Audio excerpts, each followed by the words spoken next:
Fel rheolwr cyflawni delivery manager, ni sydd yna yn rhedeg y sioe fyswn i'n dweud.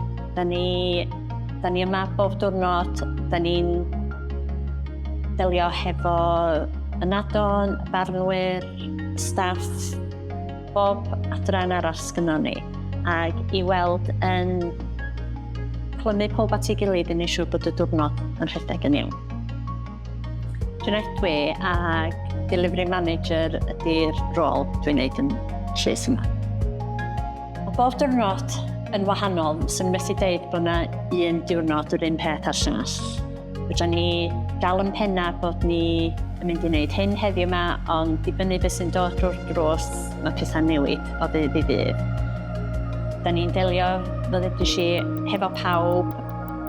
Sa rhywbeth medru digwydd, prepario am bob peth ydy'r gorau fyswn i'n dweud bob bore.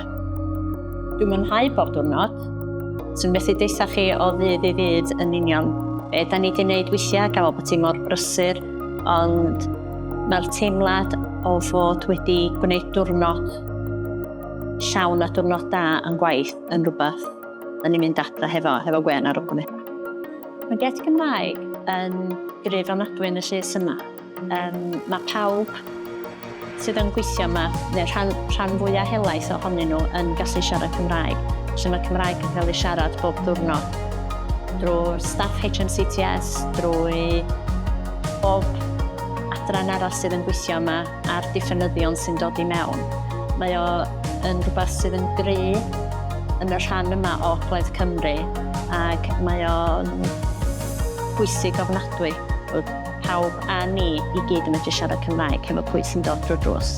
Mae rhai pobl yn medru eisiau siarad Cymraeg ond sydd yn misio'r achos cael ei glywed yn Gymraeg. Maen nhw'n meddwl bod o'n hawsach glywed drwy'r Saesneg achos weithiau mae iaith Cymraeg y llys yn medru bod chydig bach rhy textbook, fyswn ni'n deud, na yr iaith siarad.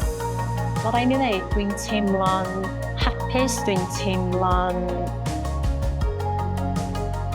browd ofnadwy bod ni'n medru siarad yr iaith Gymraeg a'r Saesneg yn y llys. Ond dwi hefyd yn browd bod ni fel service yn medru rhoi hyn i bobl. Mae o'n rhywbeth ddylia fod yna, ddylia gario ymlaen fod yna. Ac hefo'r maint o staff sgynnon ni yn y llys yma sy'n medru siarad Cymraeg, dwi'n gobeithio'n weithio bara am flynyddoedd i ddod.